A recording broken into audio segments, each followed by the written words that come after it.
So probably one of the most common questions I get is some version of, hey, I'm not in the game industry, but I'm in a tech industry, or I'm something tangential to the game industry.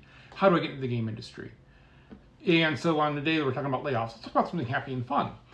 So our engineer Dan is a great example of this. So Dan was working not for games, but had been in the tech industry. He had also worked around games on fun little projects in the community. And so I posted on LinkedIn that, hey, we're doing game night and we're playing games every Tuesday and Wednesday. Come join us. And he did.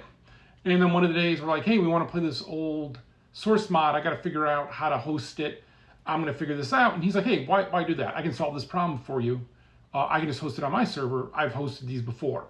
And then he's just started regularly hosting games for us. And it was super helpful, right? He solved the problem. This is one of those things that I talk about, right? Solve problems for people. So instantly you're like, I like this guy. And then as we're talking, he's like, oh yeah, and I do some of the mod stuff, and I work on some source mods, and I've helped some people there. And we're like, hey, well look, we're looking to roll out our mod stuff. It'd be really great to have somebody from a scene like that who is as technical as you to help. And so we started on consulting at first.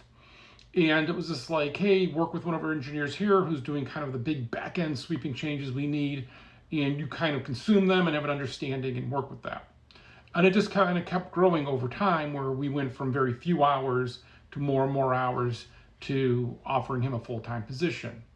And because he's just doing so much great work. And then he did not just the mod stuff, obviously, but now he does all kinds of stuff for us, including the new backend, right? And it's all skills that he took from his previous jobs of kind of knowing the technical and knowing C++ and all of that, but applying it directly to Unreal Engine.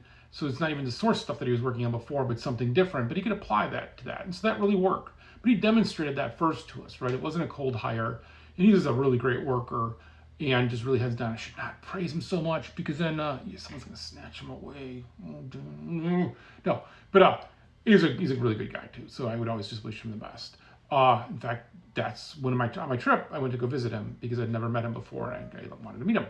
But so yeah, that's one way you can get in the industry, is just you solve problems for people. And I mean, is it exploitive that he did work for free for us for a little bit? I mean, at the start of it, it was all for fun, right? Because it's all playing games together, and this is the bigger community of that. Once it touched, hey, doing work that we're going to consume and use as a company, we started paying him.